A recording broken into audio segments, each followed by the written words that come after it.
team, and I bring you to this exemplary person, Mr. Lawrence. So I thank you for your time today. No problem. And we represent the Tec de Monterrey, Reflekto engineering community. Great. So I would like to know, what do you think about the development of electric vehicles in the next 5 years?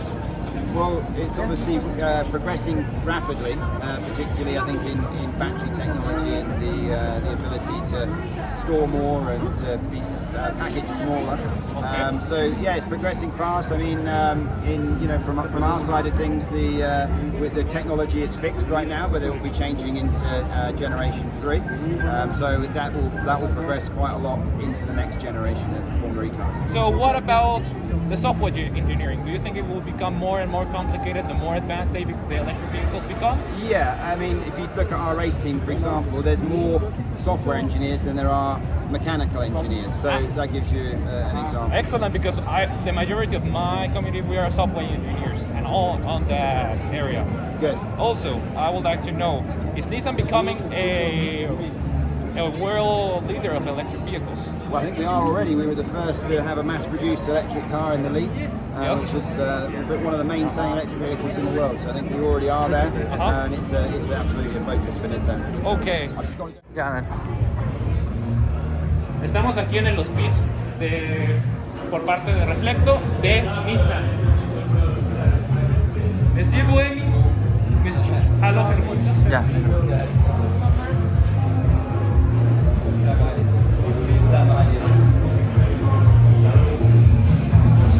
Yeah, so welcome to the garage.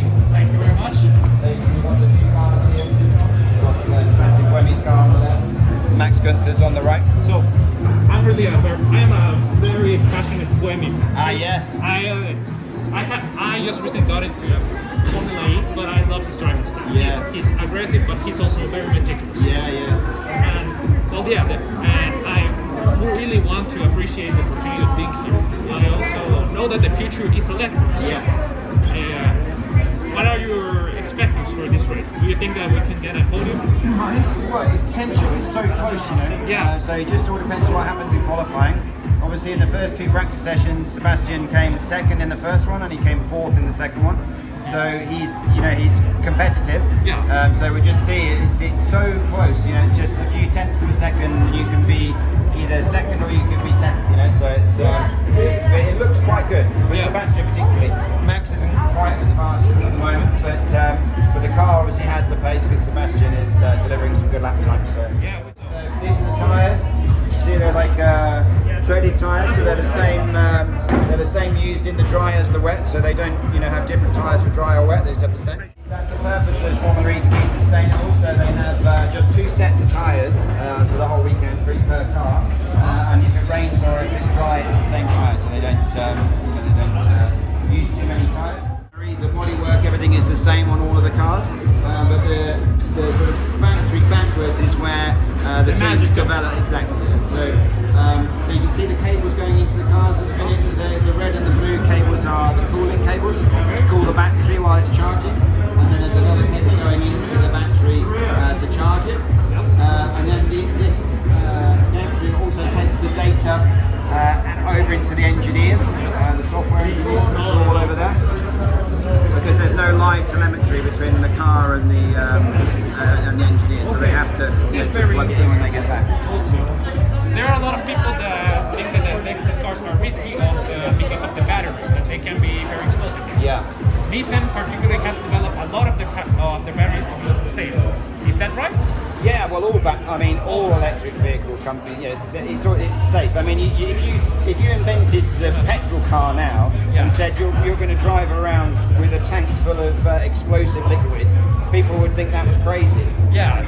You're driving around with a potential bomb with a petrol car. So batteries are very, very safe. There's no problem with that. They're arguably a lot safer than having petrol. Yeah, because they're also molecularly more stable. Exactly. Yeah. El volante que usan en la Fórmula E, esto tiene la capacidad de 3 funciones. Aparte tiene un clutch eléctrico, que es algo que no se ve en la battery. Yep. So obviously very complicated, lots of buttons. So we have fan boost, if they get fan boost. This is the radio button to talk to the team. That's the pit lane speed limiter. If there's a full course yellow, they press that. Uh-huh. When they want to activate attack mode, they have to press that before they go into the attack mode. This is changes the page on the display here. Where's the regen, for example? So regen is this paddle here. Yeah. And then these adjust the level of regeneration. Oh, okay. Yeah. Yeah, because on the next generation of Formula E vehicles will have no brakes. They will have only regen, if I read that. Yeah, right? that's right. Yeah, no disc brakes. Yeah. So and then this adjusts the brake balance. Uh-huh. Yeah. So forward and back. And then these are all the different software modes. Okay. Yeah. So complicated. Yeah. No, I'm really impressed about the technology development here. And I hope a lot of future engineers come to Nissan.